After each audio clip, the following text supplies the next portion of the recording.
sound. It won't be the only time I've messed that up.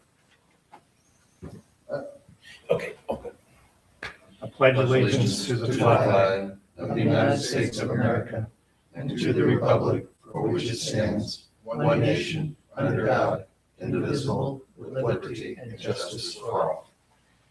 They all appear to be working. Good. Over there. John, your mic is in. Okay, good. We do have our quorum as all members are present this evening. And we only have one item on the agenda, the approval of the job descriptions, which were discussed in some detail at our previous meeting. Since that time, Joe and I have met with the chief and deputies and union rep to address any concerns and to make sure we were all on board with what was presented. I appreciate the chief and the deputies spending a lot of time to sort of to edit the matters, to meet any concerns that were raised. I think we all came out of that meeting on the same page with this. Chief, any remarks? John, do we want to approve the minutes from the last meeting first? I did put that. I on would there, rather sorry. keep that with the regular meeting stuff. Okay, then we can do that. I know I put it on there. That was Yeah. just something I did, but It's good to have it. we Yeah. can table it. You guys have them now, so we're good there. Sorry. Well, okay, so did everybody, I don't have an agenda for tonight's meeting. Me neither. yeah, there's no agendas. I didn't print them out, but I'm going from, Here to go make copies of it. Sorry, it's hanging right there on the thing. Sorry about that, Bob. did you in fact put the minutes on the agenda? Yes. Then we should do it. For the one that you have, yeah, I did. Yeah, I'm I'm sorry. sorry. Then we should do it. Okay. Sorry I didn't print those. We've been in Franklin all day with our financial guy. And I'm just getting back, so we'll get it. With those. People had a chance to review the minutes from our previous meeting from April 28th. I make a motion to approve the minutes as written. Second.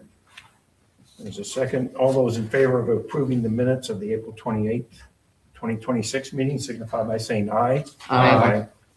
Any opposed? No. The meeting minutes are approved from April 28th.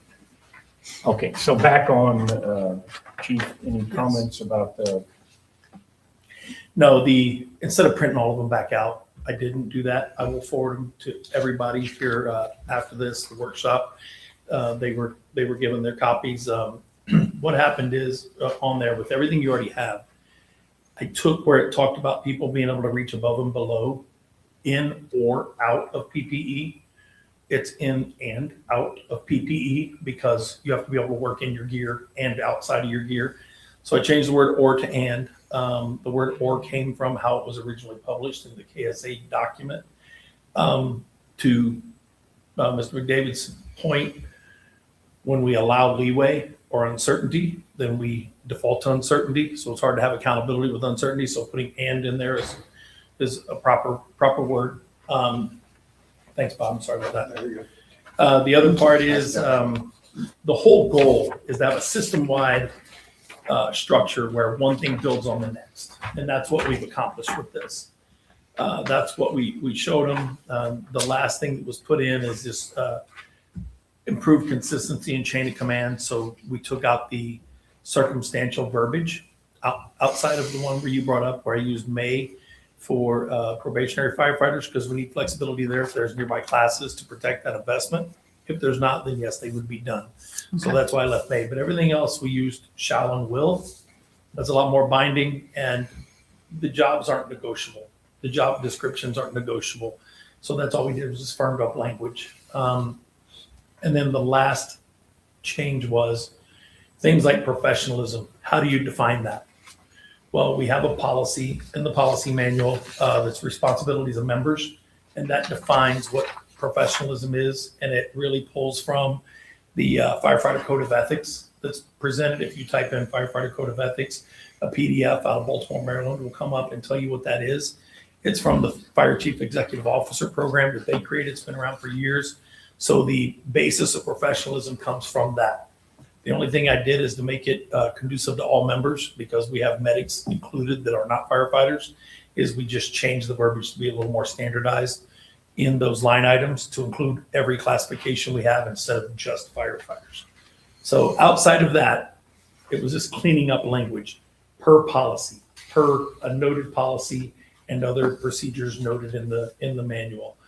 That way, I told John, like, sometimes I'm trying not to make circular references whenever he and Joe and the union met, but we still have to refer to our other policies to firm up our current job descriptions and policies. What I don't want to do is go section A of this policy, because that might become section B later, right? So everything you have is still the same spirit of what we're doing. It's just firming up language is all we did. Any questions for the chief? If not, I'll entertain a motion using the language set out in the agenda. I make a motion to the, what am I making a motion for? We can just copy that. Approval of a probational firefighter, paramedic, FTO engineer, and lieutenant job description. I'll second that motion. All those in favor of the motion as stated signify by saying aye. Aye. Any opposed? Hearing none. These descriptions are approved. Thank you. There's no one from the public here, so I assume there's no public comment. I'll entertain a motion to adjourn the meeting. I'll make a motion to adjourn. Second. All those in favor signify by saying aye. Aye. John, Meeting is adjourned at 5:09. honeydew list. My wife texted me, why is that